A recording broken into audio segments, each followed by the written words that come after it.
આજે તો મેં હાંકી લીધું જીસીબી। તો ગુડ મોર્નિંગ મિત્રો, આજે પણ મેં નિશાળથી છૂટીને જ બ્લોગ ચાલુ કર્યો છે। તો આ છે અમારા નયનભાઈ ને આ છે અમારા જયેશભાઈ। ઘરે આવતા કે હું મેં ઉલે હાલે આવતા કે જો ઓરડાનું ઝુંડ દેખાઈ ગયું છે, આખું ટોળું છે રોજડાનું। આ કોકના પડામ ગયા હોય તો શું કરે દિશા। હું મેહુલે જાય ઊભા જતા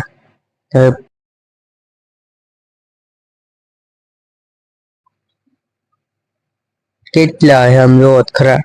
ને ઘરે આવ્યો કે માંડવી ભરવાનું હતું સારું, તો હું મીંડ્યો માંડવી ભરવા। લારી માથે વિયો આવ્યો છું સરખી કરવા માંડવી। તો આ પંખો અહીંયા અડી જાય એમ છે ને હું પછી ટ્રેક્ટરને આગળ લેવાનું તો લઈ લીધું। આખી હવે લારી ભરાઈ ગઈ છે એટલે બારું લઈ લઉં ટ્રેક્ટર। અને હું પાછો આવી ગયો આ ટ્રેક્ટરમાં ટેપ કેવું નાખ્યું જોવા, ભારે હો પણ હવે। અને પાછા આવી ગયા વિક્રમે ફોન કર્યો તો જીસીબી હાલે ને આટો મારવા।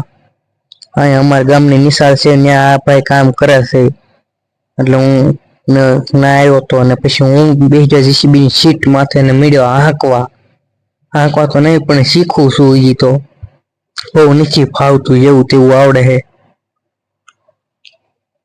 શીખી જવું છે હવે આવતી ઉનાળાની સિઝનમાં।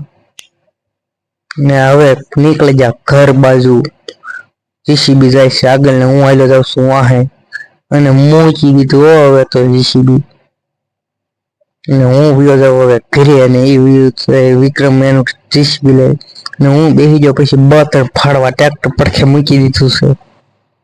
અને પાછા સાંજે આવી જાય રાજુભાઈની માંડવી ભરવા, સીસીઆઈમાં વારો આવી ગયો છે એટલે।